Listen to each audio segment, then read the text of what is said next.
जय गुरु जी, शुक्राना गुरु जी, अनंत कोट शुक्राना, हर एक सांस का शुक्राना। संगत जी, शिव महापुराण रुद्र संहिता का पाठ चल रहा है। सभी संगत को जय गुरु जी, माँ शारदे प्रणाम। शुक्राना गुरु पिता। संगत जी, शिव पूजा की सर्वोत्तम विधि का वर्णन। ब्रह्मा जी कहते हैं कि अब मैं पूजा की सर्वोत्तम विधि बता रहा हूँ, जो समस्त अविष्ट और सुखों को सुलभ करने वाली देवताओं तथा ऋषियों, तुम ध्यान देकर सुनो। उपासक को चाहिए कि वह ब्रह्म मुहूर्त में शयन उठकर जगदम्बा पार्वती सहित भगवान शिव का स्मरण करे तथा हाथ जोड़कर मस्तक झुकाकर भक्तिपूर्वक उनसे प्रार्थना करें। देवेश्वर उठिए उठिए, ऐसे हृदय में मंदिर में शयन करने वाले देवता उठिए। उमाकांत उठिए और ब्रह्मांड में सबका मंगल कीजिए। मैं धर्म को जानता हूँ, किंतु मेरी उसमें कोई प्रवृत्ति नहीं है। मैं अधर्म को जानता हूँ, परंतु मैं उससे दूर नहीं हो पाता। महादेव, आप मेरे हृदय में स्थित होकर मुझे जैसे प्रेरणा देते हैं, वैसे ही मैं करता हूँ। इस प्रकार भक्तिपूर्वक कहकर गुरुदेव की चरण पादुकाओं का स्मरण करके गांव के बाहर दक्षिण दिशा में मल मूत्र त्याग करके जाएं। मल त्याग करने के बाद मिट्टी से जल हाथ धोने के द्वारा ही शरीर की शुद्धि करके दोनों हाथों व पैरों को धोकर दातून करके सूर्योदय होने के पहले ही दातून करके मुंह को 16 बार जल की अंजलियों से धोएं। देवताओं ऋषियों के सृष्टि प्रतिपादन अमावस्या नवमी तिथि को तथा रविवार के दिन शिव भक्त को यत्नपूर्वक दतून को त्याग देना चाहिए। अवकाश के अनुसार नदी आदि जाकर अथवा घर में ही भली भांति स्नान करें। मनुष्य को देखकर देश और काल के विरुद्ध स्नान नहीं करना चाहिए। रविवार श्राद्ध और कांति ग्रहण महादान तीर्थ उपासक दिवस और अच्छों प्राप्त होने पर मनुष्य गर्म जल से स्नान न करे। शिव भक्ति मनुष्य तीर्थ आदि में प्रवाह के सम्मुख होकर स्नान करे। जो स्नान करने से पहले तेल लगाना चाहिए, उसे विहित एवं निषिद्ध दिनों का विचार करके ही तैलभ्य करना चाहिए। जो प्रतिदिन नियम पूर्वक तेल लगाता हो, उसके लिए किसी दिन का भी तैलभ्य दूषित नहीं है, अथवा जो तेल इत्यादि से बासित हो, उसका लगाना किसी दिन भी दूषित नहीं है। सरसों का तेल ग्रहों को छोड़कर दूसरे किसी दिन भी दूषित नहीं होता है। इस तरह देश काल का विचार करके ही विधि पूर्वक स्नान करें। स्नान के समय अपने मुख को उत्तर तथा पूर्व दिशा की ओर रखना चाहिए। उत्कृष्ट वस्त्र का उपयोग नहीं करें।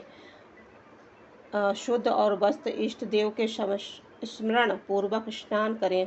जिस वस्त्र को दूसरे ने धारण किया हो, अथवा जो दूसरे के पहने हुए वस्तु ही तथा जिसे स्वयं रात में धारण किया गया हो, वह वस्त्र उच्छिष्ट कहलाता है। उसमें से तभी स्नान किया जा सकता है जब उसे धो लिया जाए, और स्नान के पश्चात देवताओं ऋषियों तथा पितरों को तृप्त करने वाला स्नांग तर्पण करना चाहिए। उसके बाद धुला हुआ वस्त्र पहने और आचमन करें। द्विजोतमों तदंतर गोबर आदि से लिपि पोत कर स्वच्छ किए हुए शुद्ध स्थान में जाकर वहां सुंदर आसन की व्यवस्था करें।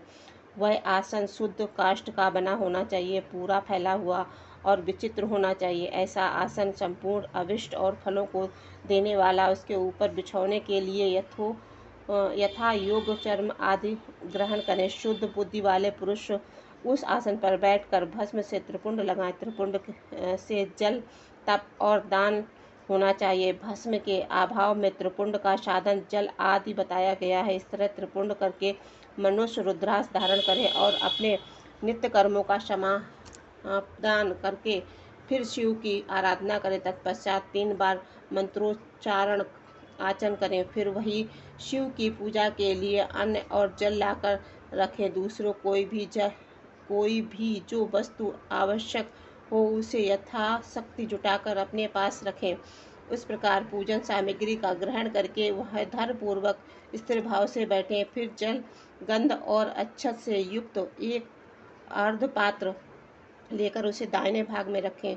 उसमें उपचार की सिद्धि होती है। फिर गुरु का स्मरण करके उनकी आज्ञा लेकर विधिवत संकल्प करके अपनी कामनाओं को अलग न कर रखते हुए पराभक्ति से सपरिवार शिव का पूजन करें। एक मुद्रा दिखाकर सिंदूर आदि उपचारों द्वारा सिद्धि बुद्धि सहित विघ्नहारी गणेश का पूजन करें। लक्षण और लाभ से युक्त गणेश जी का पूजन करके उनके नाम आदि से प्रणव तथा अंत में नाम नमः जोड़कर नाम के साथ चतुर्थी विभक्ति का प्रयोग करते हुए नमस्कार करें।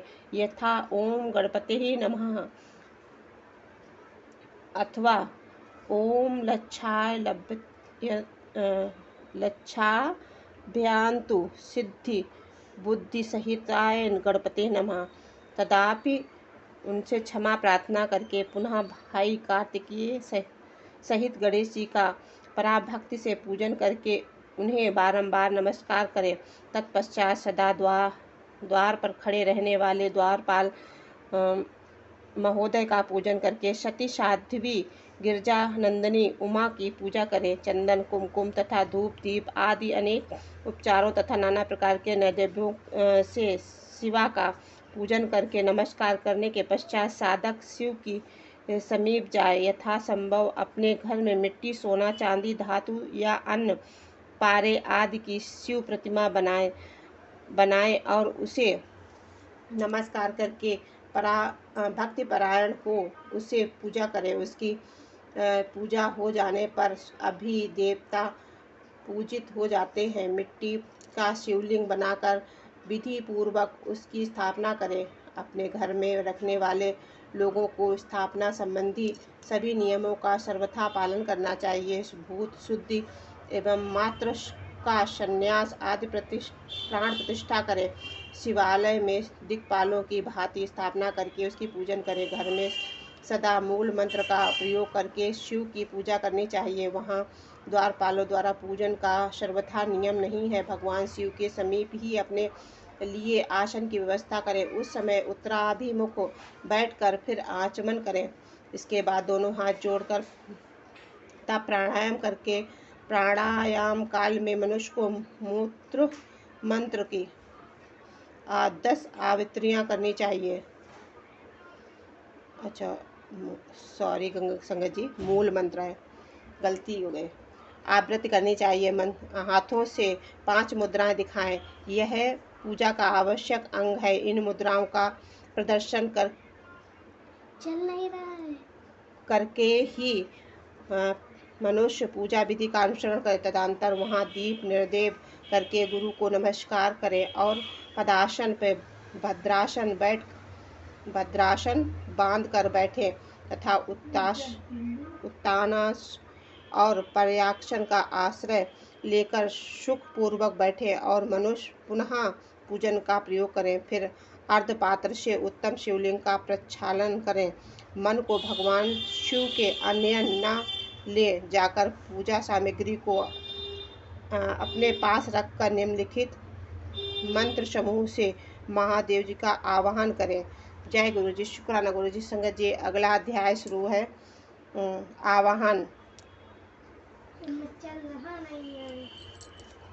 जो कैलाश के शिखर पर निवास करते हैं, पार्वती देवी के पति, समस्त देवताओं के उत्तम, जिनके स्वरूप का शास्त्रों के यथासंभव वर्णन किया गया हो, जो निर्गुण होते हुए भी सगुण रूप, जिनके 5 मुख 10 भुजाएं तथा प्रत्येक मुखमंडल में 3-3 नेत्र हैं, जिनकी ध्वजा पर वृषभ का चिन्ह अंकित है, अंग कांति कर्पूर के समान गौड़ है और दिव्य रूपधारी चंद्रमा रूपी मुकुट से सुशोभित तथा सिर पर जटाजूट धारण करने वाले, जो हाथी की खाल पहने हुए बिग चर्म ओढ़े हैं, जिनका स्वरूप शुभ और जिनके अंगों से बासुकी आदि नाग लिपटे हुए हैं, जो पिनाक आदि आयुध धारण करते हैं, जिनके आगे 8 सिद्धियां निरंतर नृत्य करती रहती हैं, भक्त समुदाय जय जयकार करते हुए जिनकी सेवा में लगे रहते हैं, दुष्यश तेज के कारण जिनकी ओर देखना भी कठिन है, जो देवताओं की सेवा तथा संपूर्ण प्राणियों को धारण कर लेने वाला है, जिनका मुखार बिंद प्रसन्नता से खिला हुआ है, वेदों और शास्त्रों से जिनकी महिमा का यथासंभव गान किया है, विष्णु तथा ब्राह्मण भी सदा जिनकी स्तुति करते रहते हैं तथा जो परम आनंद पूर्वक हैं, उन भक्तवत्सल शुंभ और शिव का मैं आह्वान करता हूँ। इस प्रकार सदा शिव का ध्यान करके उनके लिए आसन दें। चतुर्ध्यान पद से भी क्रमशः सब कुछ अर्पित करें। त्याग आसन के पश्चात भगवान शंकर को पाद और अर्घ्य दे। फिर परमात्मा शुंभ को आचमन कर पंचामृत संबंधी